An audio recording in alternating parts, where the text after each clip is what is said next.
Did you know that nearly 70% of people who try the law of attraction feel frustrated when they don't see results? Many believe that simply thinking positively will bring them their dreams. But the reality is much more complex.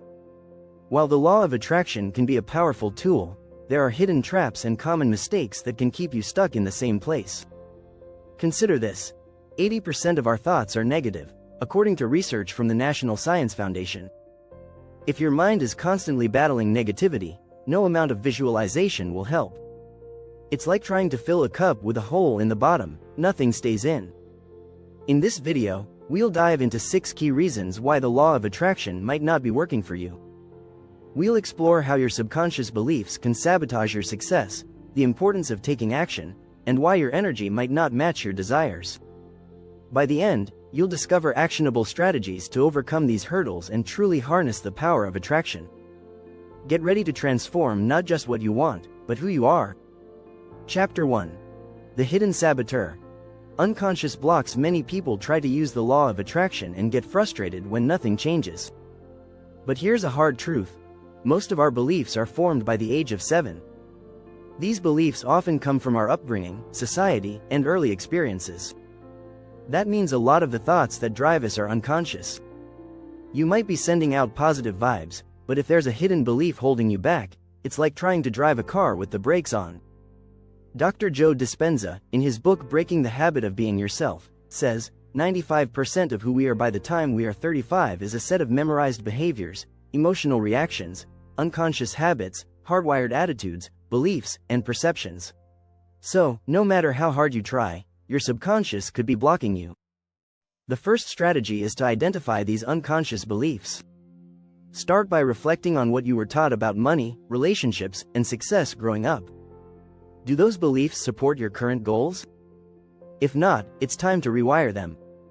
A great way to do this is through mindfulness and journaling. Write down the thoughts that come up when you think about your desires.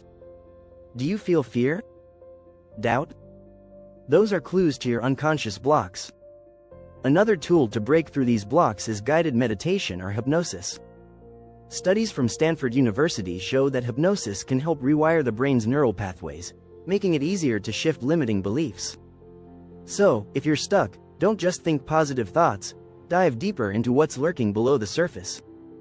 Chapter 2. Action versus attraction. The power of doing. A common myth about the law of attraction is that you can just visualize something and it will magically appear. Unfortunately, it doesn't work like that. Visualization is important, but action is what brings your desires to life. As Napoleon Hill says in Think and Grow Rich, you cannot reap the rewards of success without the sowing of seeds. Action is the seed, and it's essential. Let's take an example. If you want to start a business, sitting at home meditating on it is not enough. You have to research the market, build a plan, and network with the right people. A 2014 study from Harvard Business Review showed that people who take consistent small steps toward their goals are 33% more likely to succeed than those who wait for the perfect time. Action creates momentum, and momentum leads to results. One powerful strategy is the 2-minute rule. If something takes 2 minutes or less, do it immediately. This builds the habit of action and helps you stay productive. It's a simple but effective way to move closer to your goals. You can also try habit stacking. Attach new habits to your existing routines, like reviewing your goals while brushing your teeth or setting intentions during your morning coffee. These small steps build up and turn into bigger wins. Remember, the law of attraction works best when you show the universe that you're serious. And the best way to do that is by taking action, no matter how small it is. Chapter 3. Energetic mismatch. When your vibe is off, the law of attraction teaches that we attract what we vibrate. But what happens when your energy is not in sync with what you want? This is known as an energetic mismatch. You might be visualizing your dream life, but if you feel anxious, doubtful, or fearful inside, those emotions can cancel out your efforts. Simply put, the universe responds to your energy more than your thoughts. A study published in the Journal of Alternative and Complementary Medicine found that people who practiced gratitude regularly experienced a 23% reduction in the stress hormone cortisol. Gratitude raises your vibration and puts you in a state of receiving. So if your vibe is off, start by focusing on what's already good in your life. This simple practice can quickly shift your energy. Another strategy is to become more aware of your emotional state throughout the day.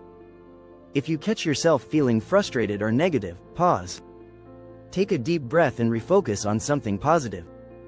Abraham Hicks, a well-known teacher of the law of attraction, says, "The better you feel, the more aligned you are with your desires." That's why it's so important to maintain a high vibration through positive emotions. Finally, remember that it's okay to have off days. We're human, and our emotions fluctuate. The key is to not stay stuck in negative emotions for too long. Use tools like breathwork, meditation, or even a quick walk to shift your energy when needed. By keeping your vibe aligned with your desires, you'll increase your chances of attracting what you truly want.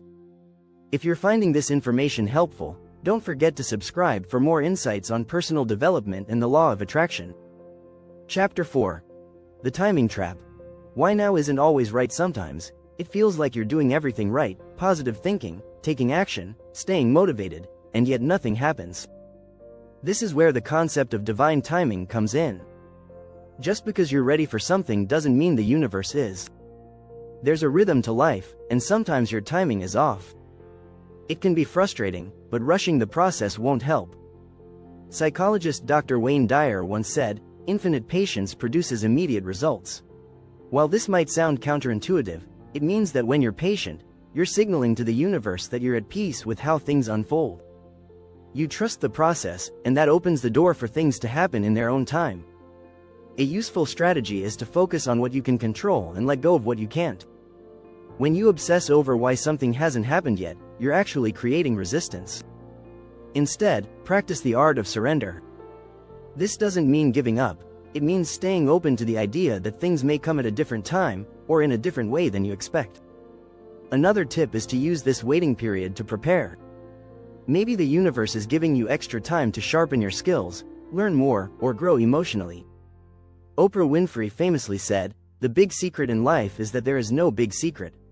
Whatever your goal, you can get there if you're willing to work." Sometimes, that work is internal, like becoming the person who can handle the success you're asking for.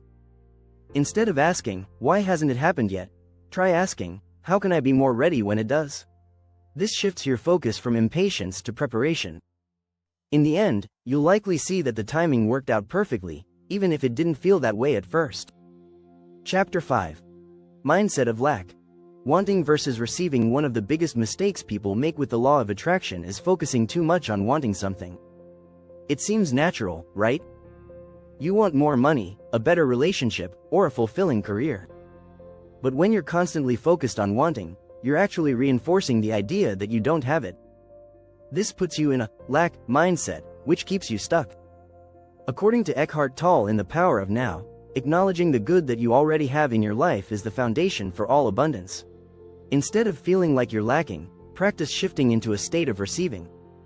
Imagine what it would feel like to already have what you're asking for. How would your day-to-day life change? This creates an emotional shift from scarcity to abundance. A simple but powerful strategy is to use affirmations, but with a twist. Instead of saying, "I want more money," say, "I am open to receiving abundance in all forms." This sends a different message to your subconscious mind. It's not about chasing something, but being ready for it to come. Another effective practice is gratitude journaling. Research from the University of California, Davis, found that people who kept a gratitude journal experienced higher levels of optimism and happiness. By focusing on what you already have, you start to feel abundant, and that abundance multiplies. It's like priming the pump before water flows. Gratitude is what primes your mindset for receiving. Remember, the key difference between wanting and receiving is the emotional state you're in. If you feel like something is missing, you're stuck in lack. If you feel grateful and open, you invite more abundance into your life. Chapter 6. The Identity Paradox. Becoming versus desiring. The law of attraction is not just about asking for what you want. It's also about becoming the person who already has it. This concept is often overlooked. Many people focus on what they desire without changing who they are. But here's the truth. If you don't evolve into the version of yourself who can handle success, you won't attract it. James Clear, in his best-selling book Atomic Habits, says, "You do not rise to the level of your goals. You fall to the level of your systems." This means that to attract lasting success, you have to build daily habits and routines that align with the person you want to become. If you want to be wealthy, start thinking and acting like someone who already manages money well. If you want to be in a loving relationship, focus on becoming a loving partner yourself. One practical strategy is to use future pacing. This is a technique where you visualize your future self, someone who has achieved the things you desire, and ask yourself how that version of you would behave today. Would they be disciplined? Grateful? Confident? Start adopting those traits now. Another useful tool is the identity shift method. Instead of saying, "I want to get fit," say, "I am someone who enjoys taking care of my body." Notice how the language changes.